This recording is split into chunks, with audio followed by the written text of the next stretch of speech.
Hola compas, ¿cómo están? Mi nombre es Débora y desde Unidos por la UNAG les hicimos este videito sobre la materia Problemas de Historia Argentina para despejarles algunas de las dudas que ustedes nos plantearon en los grupitos de WhatsApp. Primero y principal, quiero recomendarles que si bien ustedes para resolver las actividades tienen que arrancar leyendo del capítulo 2, que lean también el capítulo 1 porque tiene un montón de información importante que a ustedes les va a servir para entender el contexto. El capítulo 2 va a arrancar planteando la idea de una doble crisis. Por un lado, una crisis económica causada por la caída de la bolsa de Wall Street en Estados Unidos en el año 1929. Y por otro lado, una crisis política planteada por el primer golpe de Estado cívico-militar en Argentina. Este golpe de Estado llevó a Uriburu al poder, quien derrocó a Irigoyen.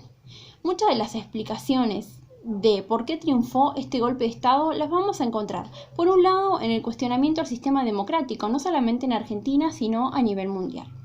En segundo lugar, las consecuencias de la crisis económica que ya se hacían sentir en la economía argentina. Y por otro lado, los desprestigios de la prensa contra la figura de Irigoyen. Una vez que el golpe de Estado triunfa, van a comenzar las diferencias entre los distintos grupos que se unieron para dar el golpe.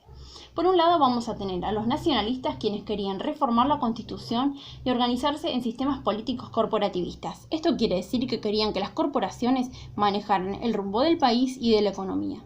Y por otro lado estaban los conservadores, que si bien compartían ideas corporativistas, su objetivo era recuperar el control del Estado.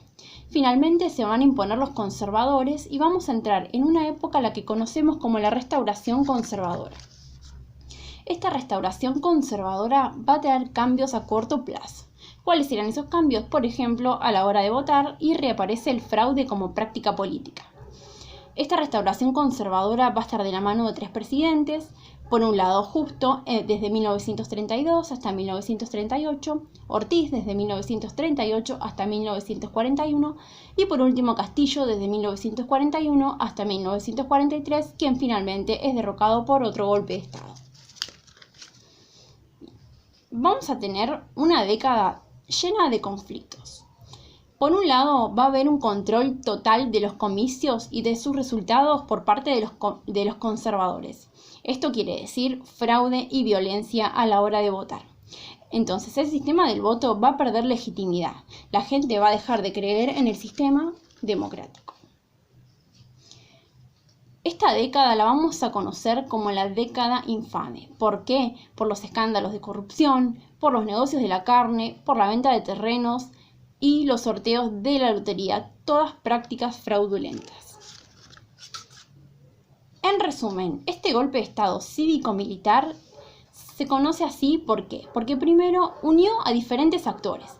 ¿Cuáles fueron esos actores? El ejército, la iglesia, los grupos nacionalistas, la prensa y la sociedad civil.